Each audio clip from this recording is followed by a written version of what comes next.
নমস্কার বন্ধুরা, শ্রুতির তরফ থেকে সুজাতা এই ক্রিসমাসের মরশুমে আপনাদের সামনে নিয়ে আসছে পঞ্চতন্ত্রের গল্প।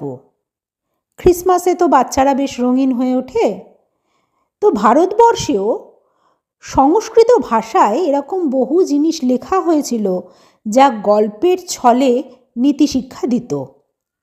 বিষ্ণু শর্মা নামক একজন পণ্ডিত, তিনি সংস্কৃত থেকে কথ্য ভাষায় এই গল্পগুলো প্রচলিত করেন, যা সাধারণত রাজপুত্র বা গুরুগৃহে ছাত্রদের শিক্ষা হিসেবে ব্যবহার করা হতো। সেগুলি পঞ্চতন্ত্র গল্প নামে পরিচিত। আজকে আপনাদের সামনে পঞ্চতন্ত্রের যে গল্পটি তুলে ধরব সেটি হলো সারস এবং কাঁকড়ার গল্প। এক সময় একটা বড় পুকুরে একটি সারস বাস করত। সে সেই পুকুর থেকেই মাছ তুলত এবং সেগুলি খেত। বয়স বাড়ার সাথে সাথে সেই সারসের একটা মাছ ধরাও বেশ কঠিন হয়ে পড়ল। নিজের খাবার জোগাড়ের জন্য তখন তার মাথায় একটা বুদ্ধি এলো।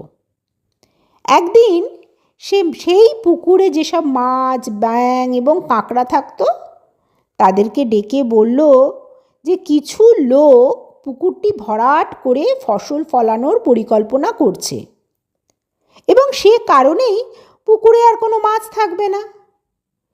সেই সঙ্গে সঙ্গে তাদেরকে সে এটাও বলল যে এই কথাটা শুনে সে খুব দুঃখ পেয়েছে এবং সে তাদের সকলের জন্য খুব কষ্ট পাচ্ছে। মাছগুলি দুঃখিত হয়ে সারসকে তাদের সহায়তা করতে বলল। সারস তাদের সবাইকে একটা বড় পুকুরে নিয়ে যাওয়ার প্রতিশ্রুতি দিল।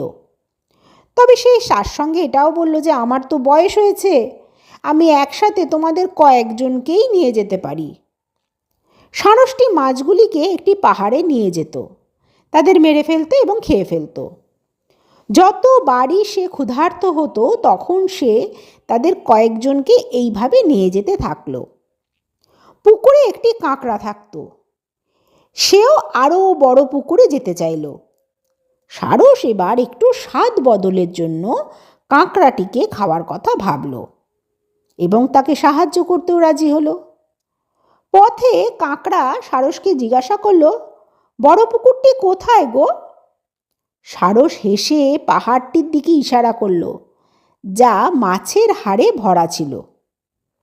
কাঁকড়া বুঝতে পারল যে সারসটি কোন পুকুরে মাছগুলোকে ফেলেছে এবং তাকেও কোথায় নিয়ে যেতে চলেছে।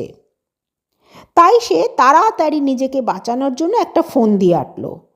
সে সারসের ঘাটটি চেপে ধরল এবং সারস মারা না যাওয়া পর্যন্ত তাকে আর ছাড়লই না। এই গল্পটা থেকে আপনি কি শিখলেন? সর্বদা উপস্থিত বুদ্ধি রাখুন এবং বিপদে পড়লে মাথা ঠান্ডা করে কাজ করুন।